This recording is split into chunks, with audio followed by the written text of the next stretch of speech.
Bonjour Cécile Laborde, je suis très content de t'accueillir aujourd'hui sur le campus Condorcet. Tu avais participé au séminaire de philosophie politique normative il y a quelques années et j'ai pensé que la parution de ton nouveau livre, Philosophie libérale de la religion, pourrait nous donner l'occasion de cet entretien. Lorsque tu étais venu nous voir, tu enseignais encore à University College à Londres et depuis 2017, tu as été élu sur un poste de professeur à Nuffield College, à Oxford, en théorie politique. Donc, notre entretien d'aujourd'hui va porter sur ton dernier ouvrage, mais aussi sur, disons, les thématiques qui ont été les tiennes depuis le début. Et ma première question portera finalement sur ton parcours, parce que tu as ta première formation, tu l'as reçue en France à l'Institut d'études politiques de Bordeaux. Puis ensuite, tu es parti en Angleterre, donc tu n'es pas revenu. Donc je voulais savoir un petit peu, en savoir un peu plus sur ce parcours, les raisons pour lesquelles tu étais parti en Angleterre avant d'aborder les thèmes de ta recherche. Merci beaucoup Luc, et c'est un plaisir de discuter avec toi aujourd'hui.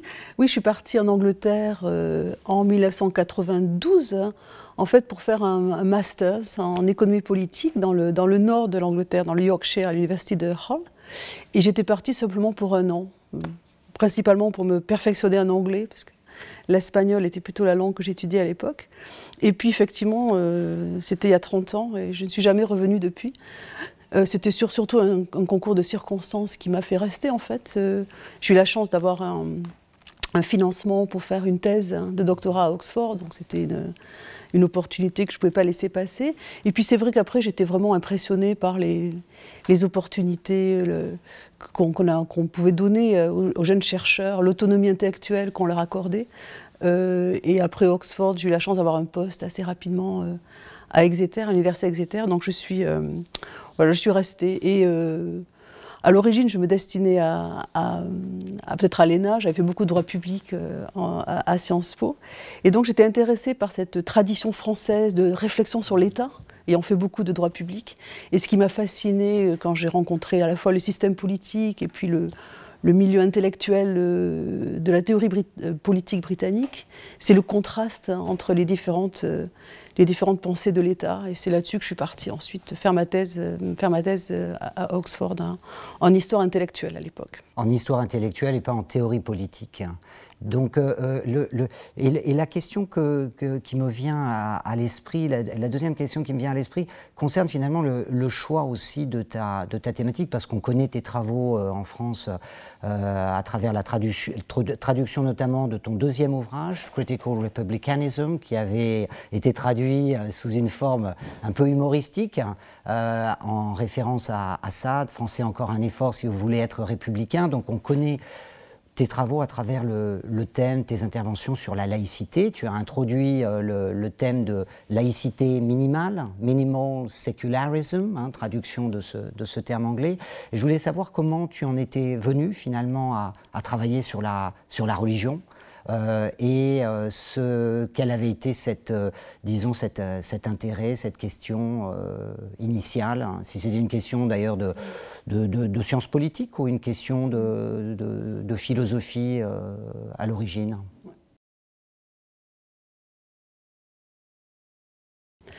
C'était un parcours un petit peu...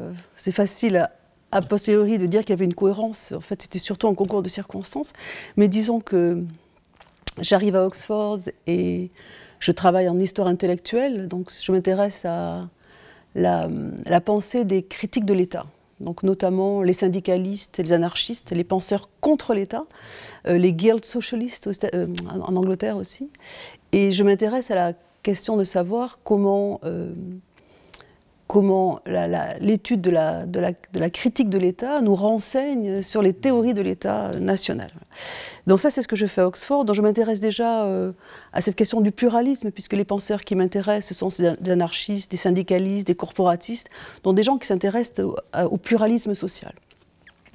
Alors ça se connecte à un autre intérêt que j'avais aussi avant, puisque dans le cadre de Sciences Po, j'avais fait des études de recherche de terrain au Sénégal. Et donc j'avais publié un petit ouvrage sur une confrérie très méconnue, une confrérie musulmane au Sénégal, qui est la confrérie Layène. Et donc je m'étais intéressée déjà à cette question de la religion, des relations entre la religion, le colonialisme, l'État. Voilà. Et donc ces deux intérêts, la théorie de l'État d'une part et le pluralisme religieux d'autre part, je crois ont été combinés ensuite dans mes travaux après ma thèse.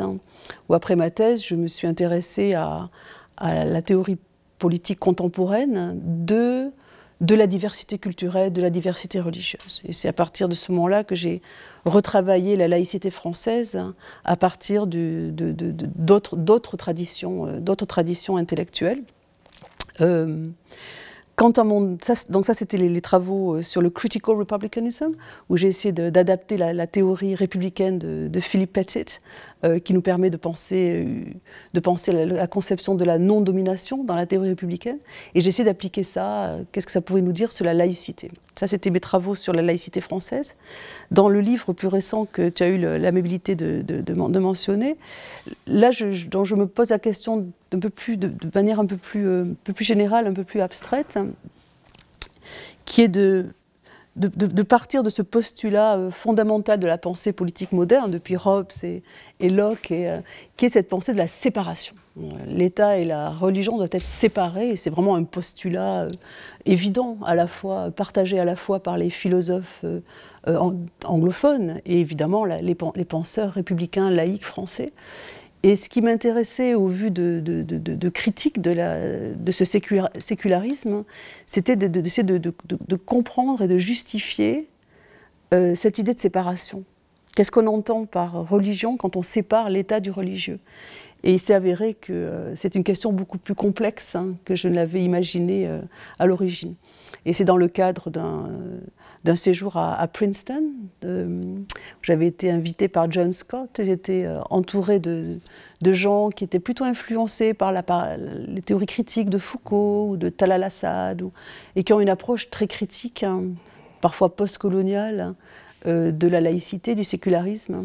Et donc j'ai essayé d'apprendre de ces critiques, de voir ce qu'elles nous disaient de notre tradition politique, mais aussi de reformuler notre tradition politique, donc de repenser la philosophie de la laïcité pour qu'elle soit moins vulnérable à ce genre de critiques. Donc voilà, résumé de manière un peu ramassée, un peu concise, ce parcours intellectuel avec quelques zigzags, mais je pense qu'il y avait cet intérêt que j'ai eu depuis le début pour cette question des relations en fait, entre le pluralisme social, et parfois religieux, et le pouvoir politique. Oui, c'est très éclairant. Je te remercie de ce parcours, de cette vue d'ensemble, parce que ça va nous permettre de revenir sur différents moments, finalement, de ta réflexion. Et le premier moment, peut-être la première chose sur laquelle j'aimerais que tu reviennes, c'est cette entrée dans la question de la laïcité française, ou de la laïcité à la française, à travers la querelle du voile, puisque c'était l'objet aussi, disons, enfin c'était l'objet de ton premier livre, le point de départ en tout cas, peut-être pas l'objet, mais le point de départ de ton premier livre. Et je voudrais que tu nous dises pourquoi tu as considéré que la théorie critique du républicanisme de Philip Pettit, dont l'ouvrage avait été traduit, je pense, au moment où tu as travaillé ces questions-là. Pourquoi, finalement, cette théorie de la non-domination, le terme lui-même n'est pas toujours facile à comprendre en français, pourquoi cette théorie de la non-domination était susceptible de te permettre de clarifier les termes du débat français sur la laïcité. Pourquoi cette question, finalement, cette exigence de non-domination pouvait nous apporter des éléments? Ce qui m'intéressait dans ce que dit Philip Pettit, de cette tradition qu'il fait remonter aux Romains, et aux Romains d'une part, à la pensée romaine de la non-domination, et puis plus récemment aux penseurs du XVIe et XVIIe siècle. Et la façon dont Pettit l'actualise, en fait, la rend vraiment prégnante pour comprendre des controverses contemporaines. Parce que ce qu'il explique, c'est que il y a une sorte de... On peut être dominé à la fois, il y a une domination de type vertical, domination de l'État, que lui appelle le dominium, hein, c'est ce que disaient les juristes romains. Le dominium, c'est le pouvoir arbitraire de l'État sur les individus et les groupes. Hein. Et une autre forme de domination, qui est une domination plus horizontale, hein. On peut dire que c'est la domination des individus sur les autres, et notamment des groupes sur les individus. Donc il y a une forme de domination religieuse, par exemple. On peut dire que parfois la religion exerce une forme de domination sur... Donc c'est ce qu'il appelle l'impérium. Donc ce qui m'intéresse dans les deux concepts, c'est qu'on voit très bien comment ces deux formes de domination peuvent se croiser et se combiner. Et ça me paraissait offrir un éclairage intéressant sur les controverses sur le port du voile musulman, dans la mesure où ce qu'on a là, c'est l'État interdit le port de signes religieux qu'il considère comme une forme d'impérium, ou risque toutefois d'aggraver son propre dominium, c'est-à-dire d'exercer une forme de domination arbitraire sur des personnes qu'il prétend libérer. Donc le paradoxe de l'émancipation par la coercition peut être éclairé de manière vraiment intéressante, me semble-t-il, par ce paradigme de la non-domination, qui ne me paraît pas d'ailleurs très éloigné de la pensée républicaine française. C'est vraiment une manière conceptuelle de mettre en ordre et d'éclairer des concepts qui sont sous-jacents à la tradition française. Par exemple, il y a une tradition très respectable dans le républicanisme français qui dit que on ne crée des citoyens républicains qu'en les éduquant et non en les forçant. Et ça me paraît être un des enseignements de la pensée républicaine des fondateurs de la République, de la Troisième République, qu'on a un peu oublié dans ces débats sur le foulard. Et ce que permet aussi la pensée de la non-domination, c'est de comprendre qu'être non-dominé, c'est aussi être un citoyen à part égale avec d'autres. Hein, et ce qu'est être un citoyen dans la pensée de la non-domination, c'est avoir une voix. C'est avoir une voix au chapitre, c'est être entendu, c'est être écouté. Et ce qui m'a toujours frappé et continue à me frapper dans les débats français sur ces sujets, c'est que les femmes musulmanes sont celles dont on parle, hein, mais qui ne parlent jamais. Tu évoques d'ailleurs la commission Stasi. Hein. Tout à fait, c'est absolument... À cet égard, hein, si je me souviens bien. C'est ça, c'est absolument sidérant, me semble-t-il, que la commission Stasi a pu statuer sur ce que veut dire le port du voile musulman sans même interroger les personnes qui le portaient, souvent volontairement. Donc c'est ce genre de paradoxe qui m'intéressait et qui me semble que la théorie républicaine de Philippe Petit éclairait, mais encore une fois, je ne la vois pas comme une théorie étrangère. Philippe lui-même c'est un Irlandais catholique d'origine, et qui a lui-même une position un peu critique par rapport à la tradition libérale anglo-américaine. Donc il me semblait que c'est une tradition qui, ce qu'il dit, devrait nous parler en tant que républicain français.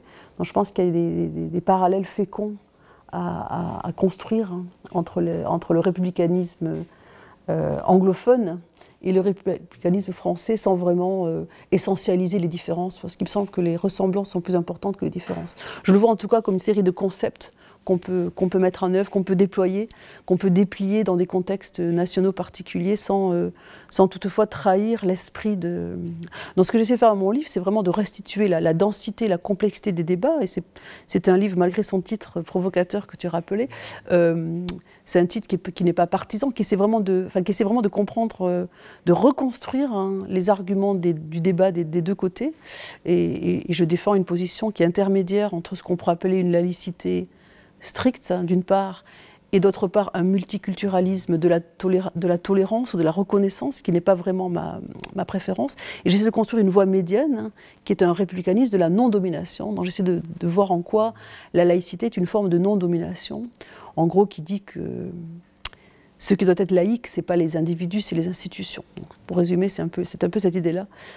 Et que forcer les individus eux-mêmes à être laïcs, c'est en soi une forme de domination de l'État. Et sur ce point-là, effectivement, parce que l'ouvrage portait sur un débat, disons, français, le débat du foulard, et je me posais la question de savoir si finalement la manière dont la controverse française a été menée n'aurait pas été, disons, menée différemment si on s'était appuyé sur d'autres exemples, sur les exemples par exemple canadiens ou les exemples, disons, britanniques. Je voulais savoir comment tu appréciais finalement l'écart entre ce débat français, ces controverses françaises, et les débats, les controverses qui ont lieu également autour de questions proches. Soit au Canada, soit au Royaume-Uni où tu vis. Et donc tu connais particulièrement bien ces situations, ces débats qui sont... Bon, il y aurait beaucoup de choses à dire. Hein. Je crois que le débat sur ce qu'on appelle les accommodements raisonnables au Québec a eu assez mauvaise presse en France. Et d'ailleurs, il y a toute une remise en cause aussi de l'accommodement raisonnable au Québec lui-même, où une version assez stricte de la laïcité s'est aussi imposée. Et il me semble que c'est vraiment une mécompréhension de ce à quoi sert l'accommodement raisonnable. Très souvent, l'accommodement raisonnable est simplement une question d'égalité. Quand on permet à des juifs d'aller à la synagogue le samedi, ou à des musulmans de s'abstenir pour aller faire une prière le vendredi, c'est pas le cas que ce sont des privilèges accordés à des minorités, c'est pas vrai, parce que les chrétiens, eux, n'ont rien à sacrifier quand ils vont à l'église le dimanche, puisque eux, ils peuvent facilement combiner leurs obligations professionnelles avec leur foi religieuse. Donc là, c'est pas vraiment un privilège qu'on accorde aux minorités, c'est simplement un rétablissement de l'égalité. Donc l'accommodement raisonnable, tel que je le conçois en tout cas, c'est d'abord un rétablissement de l'égalité. Et tous les accommodements qui, par contre, viendraient à mettre en cause les droits d'autrui sont beaucoup plus problématiques dans la conception démocratique, républicaine dans laquelle je me situe. L'accommodement problématique, c'est celui qui nie les droits des autres. Il me semble par contre que l'exercice de la prière ou le port d'un signe religieux ne nuit à personne et donc devrait, à mon sens, faire l'objet d'accommodements. Le problème en France, c'est qu'on a un discours qui est très très hostile à la présence publique du religieux, mais ce que ce discours public empêche de voir, c'est que l'État français, les autorités publiques françaises pratiquent en permanence des accommodements généraux, et en fait les accommodements raisonnables. Et en fait, les spécialistes de la laïcité, les historiens de la laïcité, les sociologues de la laïcité ont très bien montré, et montrent très bien que la laïcité française, c'est aussi une laïcité d'accommodement. Les religions sont accommodées à tous les niveaux en France. On peut penser évidemment au statut de l'Alsace-Moselle, au statut des territoires d'outre-mer, au financement public des édifices religieux qui ont été construits avant 1905, qui fait que l'État français est un État qui finance énormément les édifices religieux, beaucoup plus qu'ailleurs d'ailleurs. Le financement des écoles privées religieuses est beaucoup plus important en France qu'il ne l'est en Grande-Bretagne, par exemple.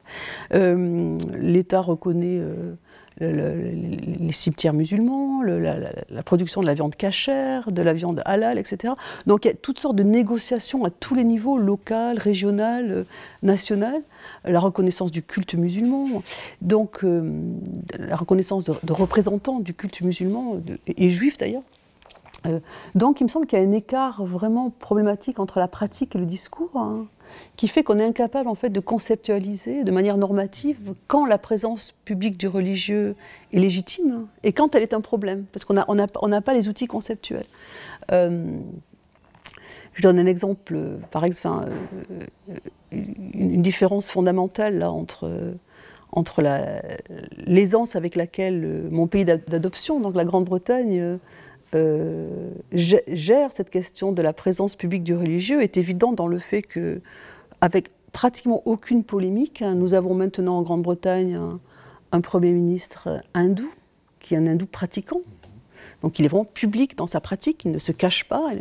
On a le maire de ma ville, Londres, est un musulman pratiquant, Sadiq Khan, Et le leader des nationalistes écossais est un musulman pratiquant qui a pris ses fonctions il y a quelques semaines, là, avec sa famille. Sa femme porte le voile. Ils ont rompu le jeûne du Ramadan pour accepter les fonctions.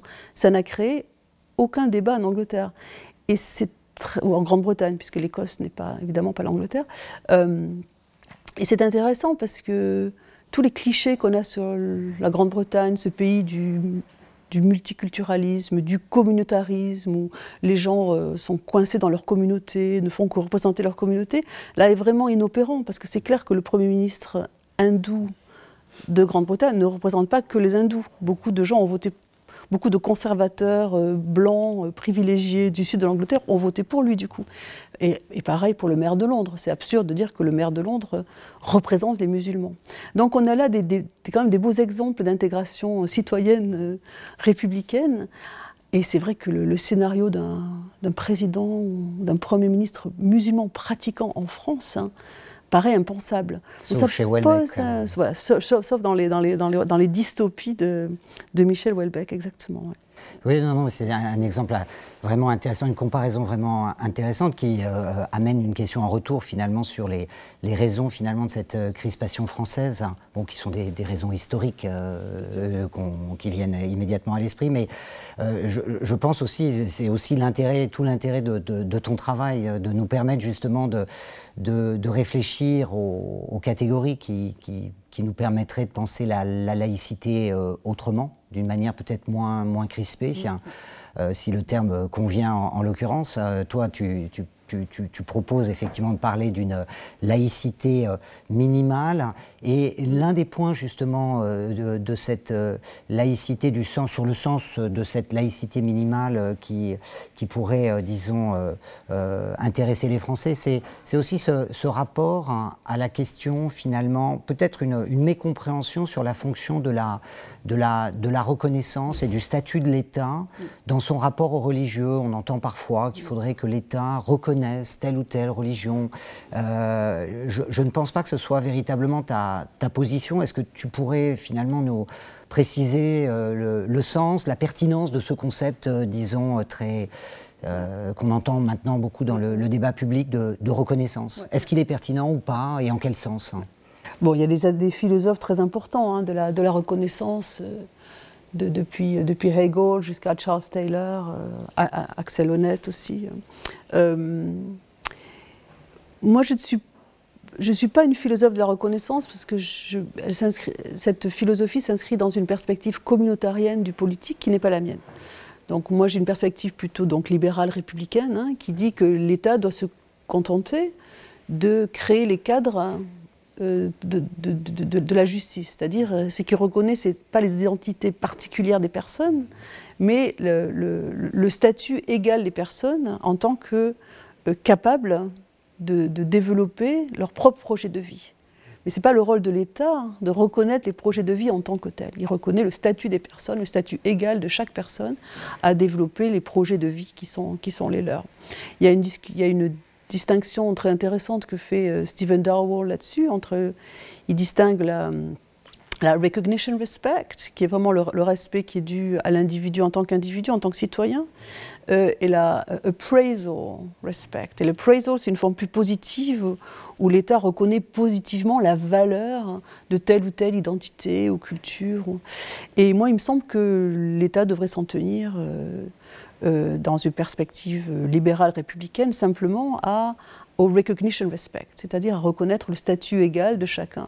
Ce qui ne veut pas dire qu'entre citoyens, il faut créer les conditions de ce que Dominique Schnapper a appelé très, très joliment, me semble-t-il, la communauté de citoyens. Donc il faut que les citoyens, entre eux, soient capables de se penser comme faisant partie d'une communauté, d'une nation, mais ce n'est pas nécessairement à l'État de reconnaître les identités culturelles de chacun.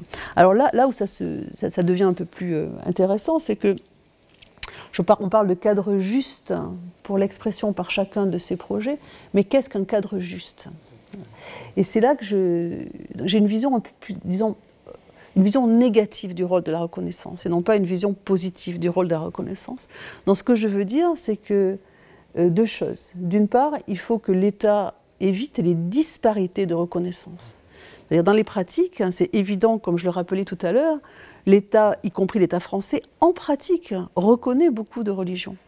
Et notamment, il reconnaît plus la religion chrétienne, hein, pour des raisons historiques qui tiennent au passé de la France, qui font dire à beaucoup que la laïcité française est en fait une catho-laïcité. Donc quand on a un état de fait où l'État reconnaît une religion majoritaire, hein, y compris symboliquement, il me semble qu'il y a une inégalité, une injustice qui réside dans la disparité. Donc là, c'est encore une fois une égalité compensatrice et non pas une égalité fondatrice. Donc l'État devrait éviter les disparités de reconnaissance. Et deuxième versant de cette vision négative de la reconnaissance, il faudrait que l'État lui-même, hein, les autorités publiques, évitent la méconnaissance, ou ce qu'on appelle en anglais la misrecognition. Il me semble que dans la vision très très univoque qu'on a du sens du foulard, hein, c'est-à-dire on fait du foulard l'étendard de l'islamisme en gros, en fait, on a plus ou moins ignoré des travaux très importants de sociologues, d'anthropologues, à la fois en France et ailleurs, qui montrent la complexité de cet acte social qui est de porter un foulard. Et du coup, en n'écoutant pas les acteurs, en ne lisant pas les travaux des chercheurs, hein, il y a une espèce d'acte, oui, il me semble, de misrecognition, de méconnaissance, hein, du sens de ces pratiques. Hein. Et donc, voilà, ce que je veux dire simplement, c'est que souvent, le républicanisme que je préconise, le républicanisme de la non-domination, c'est souvent un combat contre la misrecognition, donc contre la méconnaissance, plus qu'un combat pour la reconnaissance. Contre les préjugés aussi, à l'égard d'autres religions. Exactement, en fait. Exactement. C'est vrai qu'on a la traduction de misrecognition n'est pas évidente en français. Oui. C'est mieux que, oui, parce que misrecognition, c'est vraiment une erreur de reconnaissance. Alors que j'avais traduit effectivement trop rapidement par méconnaissance, qui veut dire qu'on méconnaît. Là, c'est plus que ça. C'est vraiment voilà, des préjugés sur lesquels on ne revient pas, des stéréotypes, et qui sont qui créent. Donc, ce que je veux dire, ça crée un déficit de reconnaissance, non pas parce que les gens doivent être reconnus positivement, mais parce qu'ils ne devraient pas être reconnus négativement. Voilà l'idée.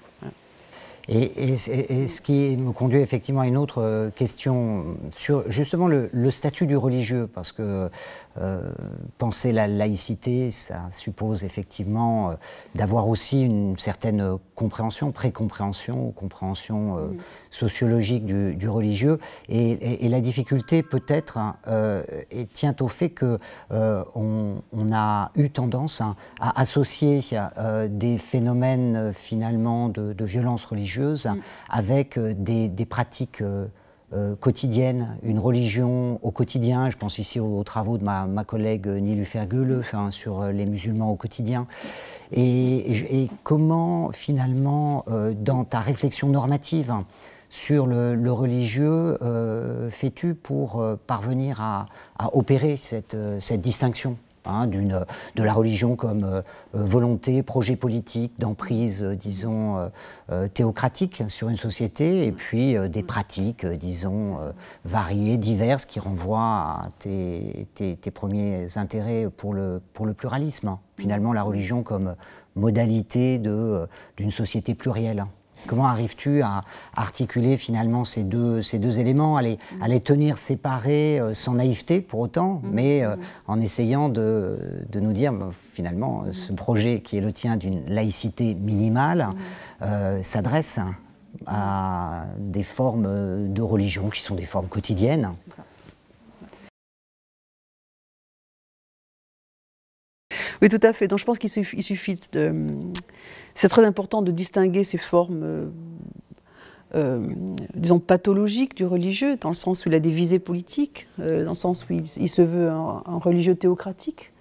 On voit ça dans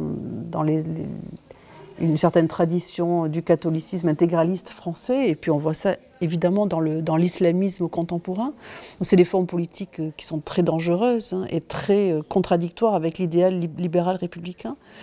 Et quand je parle des limites de l'accommodement raisonnable qui doivent inclure la protection des droits, je m'inscris dans cette tradition qui refuse en fait tout compromis à des pensées totalisantes, antilibérales, antidémocratiques. Donc ça, je pense que c'est tout à fait évident. Et en fait, ce n'est pas de ça que traite mon livre, hein, parce que je veux m'intéresser à des aspects plus ordinaires de la religion, qui ne consistent pas à la remise en cause des droits d'autrui, qui ne consistent pas à un projet politique, mais simplement la façon ordinaire dont les juifs, les musulmans, les chrétiens et les hindous vivent leur quotidien religieux et essayent de le faire en bonne entente avec les autres. Donc c'est cet aspect de la religion qui m'intéresse. Et il me semble que ça pose des problèmes quand même spécifiques, c'est-à-dire la question qui me turlupine dans mon dernier ouvrage, c'est est-ce que la pratique religieuse doit avoir un traitement politique particulier, différencié, en tant qu'elle est religieuse, parce qu'elle est religieuse. Et j'essaie d'illustrer peut-être le genre de problèmes qui m'intéressent, qui ne sont pas du tout des problèmes que les discours français sur la laïcité, sur lesquels ils se focalisent, mais qui me semblent cruciaux et qui sont cruciaux dans d'autres pays d'ailleurs, comme en Grande-Bretagne ou aux États-Unis. Le premier, c'est par exemple la question de ce que les Américains appellent l'exception ministérielle. Cette idée que normalement, une association n'a pas le droit de discriminer sur la base du genre, par exemple. Donc si un club de football ou de golf n'a pas le droit de choisir simplement des hommes pour son comité directeur. Or, il est admis universellement, pratiquement, que l'Église catholique ne peut pas être forcée de l'extérieur. Évidemment, elle peut se réformer de l'intérieur, mais elle ne peut pas être forcée par l'État de nommer des femmes prêtres. Alors, c'est une question intéressante. Pourquoi? Qu'est-ce qui est spécial dans le religieux? Un autre exemple, et là, vous allez voir que c'est des aspects du religieux qui sont assez différents, en fait. Un autre exemple, on considère que dans le débat politique, dans le débat public, toutes les opinions se valent, toutes les opinions valent la peine d'être entendues, à exception près d'opinions qu'on peut considérer comme, par exemple, des opinions racistes, ou des opinions qui incitent à la haine ou à la violence. Bon. Mais si on enlève ces opinions-là, on dit que le débat public est ouvert à tous. Or, on considère aussi que présenter des idées religieuses dans le débat public contrevient à un idéal démocratique. Mais lequel? Pourquoi? Encore une fois, en quoi le religieux est-il spécial? Un autre exemple, les médecins ne peuvent normalement pas refuser de soigner leurs patients, à quelque motif que ce soit, sauf s'ils ont ce qu'on appelle une objection de conscience. Et souvent, l'objection de conscience est religieuse. Donc, encore une fois, comment justifier ce traitement particulier? Dernier exemple que je soulève, parce que ce sont des exemples que je discute dans mon livre, on dit que l'État peut promouvoir des manifestations sportives, culturelles, identitaires, de toutes sortes, mais il ne peut pas promouvoir une identité religieuse. Pourquoi? Quelle est la différence entre l'identité sportive et l'identité religieuse, étant donné que les deux peuvent être très importantes pour les personnes concernées. Voilà. Donc ce qui m'intéresse, c'est de montrer que le religieux se présente sous diverses facettes, et que s'il bénéficie d'un traitement spécifique dans les cas que je viens de lister, ce n'est pas parce qu'il est religieux, mais parce qu'il a un caractère, des caractères spécifiques, mais qui ne sont pas spécifiques aux religieux, qui sont partagés en fait avec des pratiques, des identités et des valeurs séculières aussi. Donc j'essaie d'expliquer en quoi ces accommodements du religieux qu'on accorde pourraient être en fait conceptualisés sur une base complètement égalitaire, en disant c'est pas parce que le religieux est spécial qu'on accorde ce traitement spécifique, c'est parce que quand on comprend bien ce que demande par exemple la liberté d'association, on va comprendre qu'elle inclut un droit à la discrétion dans le choix de certains leaders. Alors, il faut expliquer ensuite sous quelles conditions et dans quelles circonstances. J'explique aussi que le rôle de la raison publique dans la discussion démocratique et pourquoi certaines idées religieuses sont exclues ou doivent être privatisées, disons. Et l'idée que j'ai là, c'est que c'est des questions d'accessibilité, certaines raisons, dont certaines idées religieuses ne sont pas accessibles à la raison commune, elles ne sont pas facilement partageables, mais c'est le cas aussi d'autres idées qui ne sont pas nécessairement religieuses.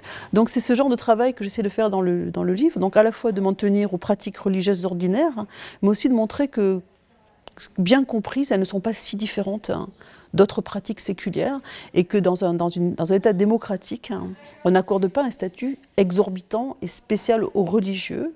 on accorde des traitements différenciés spécifiques, mais grâce à une analyse fine des devoirs que l'État a à l'égard de différentes pratiques, valeurs, etc.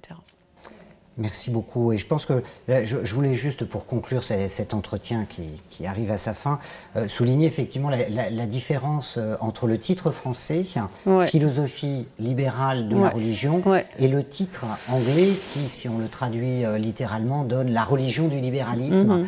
Et je pense que ce que tu viens de nous dire et l'insistance que tu as faite sur un certain nombre de thèmes de cet ouvrage va conduire nos auditeurs à se précipiter en librairie, parce que j'ai trouvé vraiment passionnant, et donc c'est vraiment un livre qui mériterait effectivement 2 heures d'entretien pour arriver à apprécier sa richesse et ses apports conceptuels. Merci beaucoup.